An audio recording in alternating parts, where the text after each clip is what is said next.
When most people hear the word religion, they think of gods, temples, creation myths, and divine commandments. Yet, Buddhism, followed by over 500 million people across the world, breaks this mold entirely. It is often called atheistic, a label that both fascinates and confuses outsiders. How can a religion that rejects a creator God inspire such devotion, moral discipline, and spiritual reverence? How can monks meditate in temples and chant prayers if there's no deity to worship? And perhaps the most provocative question, if Buddhism denies God, can it still be called a religion at all? The answer is not simple. Buddhism walks a delicate line between faith and philosophy, devotion and detachment, metaphysics and practicality. To understand whether Buddhism is truly atheistic, we must trace its origins, teachings and evolution across cultures, and see how a religion without God became one of the most profound spiritual systems in human history. To understand Buddhism's stance on God, we have to return to ancient India, a land of spiritual ferment, where competing philosophies debated the nature of existence. Around the 6th century BCE, India was dominated by Brahmanism, the early form of Hinduism. The Brahmins, or priestly class, held spiritual authority, performing sacrifices and rituals to please powerful deities like Indra, Agni, and Varuna. The people believed these rituals sustained cosmic order, and that salvation, or moksha, could only be attained through divine favor and strict adherence to caste duties. Into this religious landscape was born Siddhartha Gautama, the man who would become the Buddha, the awakened one. His spiritual journey began not in devotion, but in doubt. Disturbed by the suffering he saw around him, Siddhartha abandoned his royal life to seek truth. He did not look upward to the heavens for answers, but inward, into the nature of the mind itself. After years of meditation and austerity, he attained enlightenment under the Bodhi tree. What he discovered would forever change the course of spiritual thought, that liberation comes not from gods or rituals, but from understanding the nature of reality and the self. Interestingly, the Buddha never explicitly declared himself an atheist. He did not deny that gods existed. In fact, Buddhist scriptures often mention celestial beings like Brahma and Indra, but he regarded them as part of the natural order, not as creators or eternal beings. In one discourse, when a disciple asked the Buddha whether the universe was created by God, he remained silent. To him, the question was not conducive to liberation. The Buddha's focus was not on metaphysical speculation, but on practical liberation from suffering. His teaching, known as the Dhamma, was like a doctor's prescription. Diagnose the problem, suffering. Identify its cause, craving. Understand that it can end, nirvana, and follow the path to cure it, the Noble Eightfold Path. Questions about the existence of God, the creation of the world, or the eternity of the soul were seen as distractions, like asking what kind of wood the doctor's medicine box is made of, instead of taking the medicine itself. The Buddha once said, "It is as if a man was struck by a poisoned arrow, and before allowing the surgeon to remove it, he insisted on knowing who shot it, what kind of bow was used, what kind of feathers were on the shaft. He would die before he got his answers." In the same way, speculating about divine beings would not cure the existential wound of suffering. Thus, the Buddha neither confirmed nor denied God. He simply redirected the question towards self-knowledge and ethical living. At the core of Buddhism lies a profound naturalism. The universe, according to the Buddha, operates through causes and conditions, a law called dependent origination, pratitya samutpada. Nothing arises without a cause, and nothing exists independently. There is no supreme being orchestrating events. Instead, everything, from birth and death to joy and sorrow, is part of a web of interdependence. Karma, too, is not divine judgment but moral causality. Our actions create consequences that shape our future. This is a self-regulating moral universe, not a theistic one. Thus, Buddhism replaced divine command with moral responsibility. The universe doesn't punish or reward, we do. Liberation is not granted by grace, but achieved by insight. This shift, from God-centered to law-centered, was revolutionary. It placed ultimate authority not in the heavens, but within human consciousness. Although Buddhism rejects a creator deity, it does not dismiss the existence of gods entirely. The Buddhist cosmos is vast, populated by multiple realms, heavens, hells, and human worlds, each inhabited by beings experiencing different degrees of suffering and bliss. The gods, devas, are powerful, luminous beings who enjoy long lives and great pleasures, but even they are trapped in the cycle of samsara, birth, death, and rebirth. They are not eternal, not omniscient, and not morally perfect. In some stories, gods even seek the Buddha's guidance. So, while Buddhists may pray to deities or celestial Buddhas for inspiration or blessings, these acts are not worship in the theistic sense. They are expressions of reverence, not dependence. In that sense, Buddhism might be called non-theistic rather than strictly atheistic, acknowledging spiritual realms but rejecting divine authority. Unlike Abrahamic religions, Judaism, Christianity, and Islam, Buddhism has no creator, no revelation from a divine being, and no commandments from on high. Its truths are not based on faith but on direct experience. The Buddha famously said, "Do not believe in anything merely because it is said. Do not believe in traditions because they have been handed down. But when you know for yourselves that these things are wholesome, then accept and live up to them." This empirical spirit led many modern scholars to describe Buddhism as more a philosophy or psychology than a religion. It asks not for belief but for understanding. And yet Buddhism has temples, rituals, and monks. It has prayers, chants, and sacred art. It inspires deep devotion and emotional reverence. Clearly, it satisfies spiritual needs that go beyond philosophy. How can a religion without God still feel so religious? The answer lies in its focus on awakening rather than worship.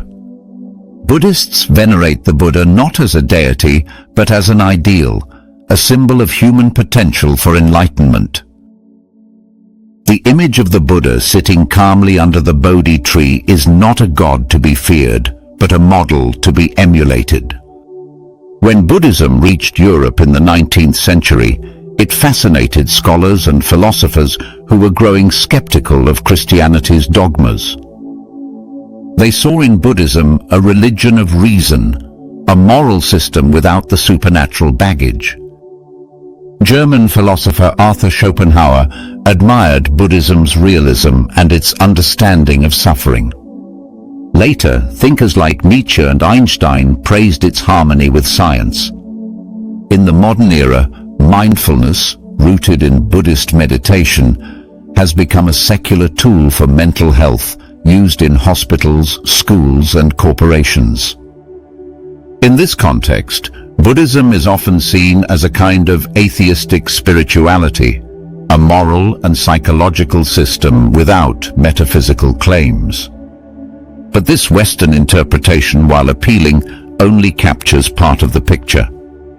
Traditional Buddhists in Asia still pray, make offerings, and believe in realms of existence beyond the visible world. Thus, Buddhism exists along a spectrum, from rationalist philosophy to devotional faith, depending on how it's practiced. A few centuries after the Buddha's death, new schools of thought emerged that expanded Buddhism's scope. The Mahayana tradition, which spread through China, Korea, Japan, and Tibet, introduced the concept of bodhisattvas, enlightened beings who postpone their own nirvana to help others achieve it. Over time, these bodhisattvas, such as Avalokiteshvara, the embodiment of compassion, and Manjushri, the embodiment of wisdom, came to be venerated almost like gods. In some Mahayana sutras, the Buddha himself is depicted as a cosmic, timeless being, omnipresent and infinite, a sharp contrast to the historical teacher of early Buddhism. This development might seem to contradict Buddhism's original non-theistic stance. But Mahayana thinkers explained it differently. The divine figures were manifestations of ultimate truth, not separate gods, but symbols of enlightened qualities within us all. So while Mahayana Buddhism appears more theistic in practice, its metaphysics still remain non-dual. No eternal God, no creation from nothing, but infinite expressions of consciousness and compassion.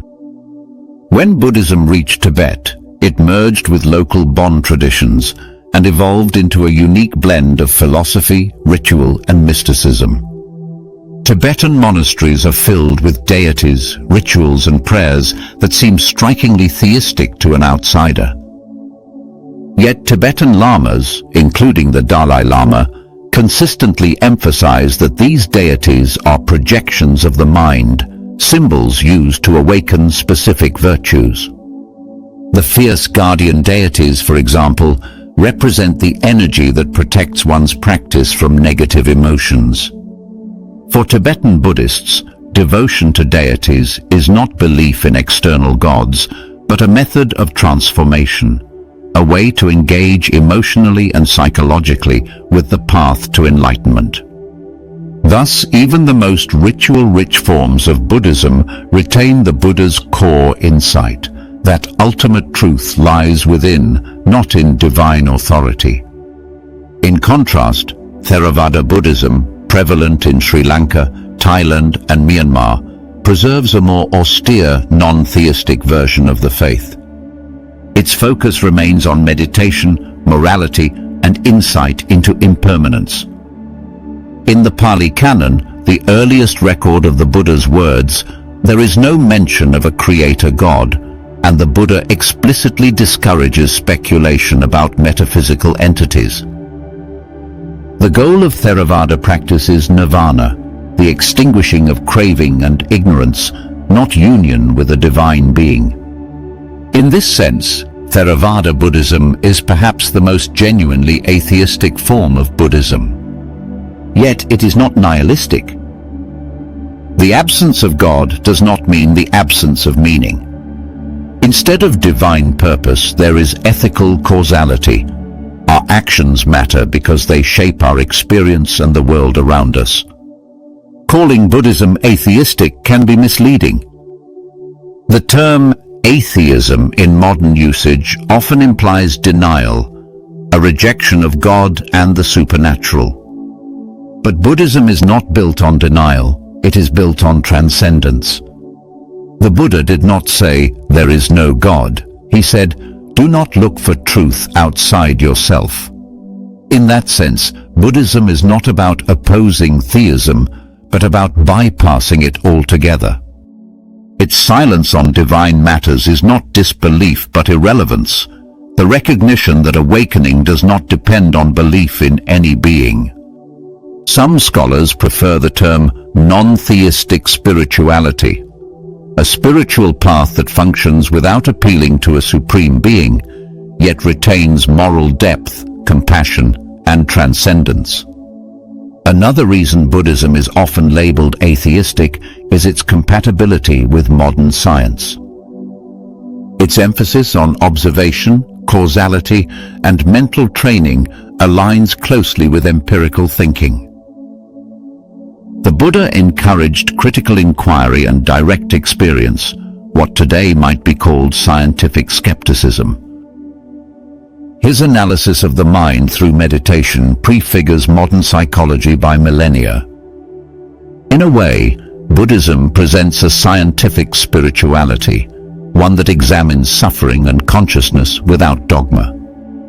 As the Dalai Lama once said, "If scientific analysis were to conclusively demonstrate certain claims in Buddhism to be false, then we must accept the findings of science and abandon those claims." Such openness to evidence is rare among religions, and perhaps the clearest sign of Buddhism's non-theistic character. Despite all this, Buddhism still inspires deep faith.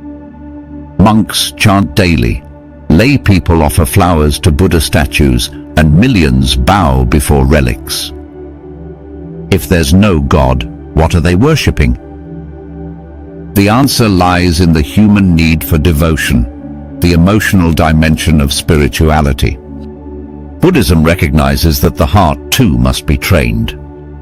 Acts of reverence, though seemingly religious, are expressions of gratitude and humility, qualities that support awakening. Faith in Buddhism is not belief in dogma, but trust in the path. Faith that ethical living, mindfulness and compassion lead to liberation. So while Buddhism lacks a deity, it still nurtures the sacred, not in heaven, but in the human mind itself. In today's world, where more people than ever identify as spiritual but not religious, Buddhism's non-theistic message resonates deeply. It offers moral clarity without dogma, mindfulness without theology, and compassion without judgment. In a secular age skeptical of religious authority, Buddhism provides a middle way, a path of wisdom and kindness grounded in personal experience. It speaks not of salvation through belief, but of freedom through understanding. That's why scientists, philosophers, and even atheists often find inspiration in Buddhist teachings. It's a religion that invites doubt, questioning, and personal discovery, a faith that doesn't demand faith. However, not everyone agrees that Buddhism is truly atheistic. Some critics argue that Buddhist cosmology, with its heavens, rebirth, and invisible realms, still depends on metaphysical assumptions. Others point to the devotional practices in Mahayana and Vajrayana Buddhism, where Buddhas and Bodhisattvas are prayed to for guidance. Isn't that, they ask, a form of worship? The answer depends on interpretation. If we see those deities as literal, Buddhism seems theistic. If we see them as symbolic, expressions of inner virtues, then Buddhism remains non-theistic. Ultimately, Buddhism's flexibility allows it to accommodate both rational meditation and emotional devotion without contradiction. Before his passing, the Buddha gave one last teaching: be a lamp unto yourselves. Work out your own liberation with diligence. These words summarize the essence of Buddhist spirituality. No God will save us. No priest will absolve us. Liberation lies in our own awareness and ethical effort. That is the heartbeat of Buddhism, a religion that asks us not to believe, but to awaken. So is Buddhism really an atheistic religion? Yes and no. It is atheistic in that it rejects a creator God, divine revelation, and salvation through faith. But it is profoundly spiritual in its reverence for truth, compassion, and consciousness. It replaces worship with wisdom, prayer with mindfulness, and obedience with understanding. In a world divided between believers and skeptics, Buddhism offers a third path, one where morality does not depend on divine command and meaning does not require a maker. Buddhism is not a denial of God, it is a discovery of something deeper, the divine potential within every human being to awaken, to love, and to be free. Perhaps that is why, after 2,500 years, a religion without God still speaks to the soul, not because it offers heaven, but because it teaches us how to live fully, compassionately, and awake right here on Earth. Thank you for watching this video. If you liked this video, please like, share, and subscribe to the channel for more content like this.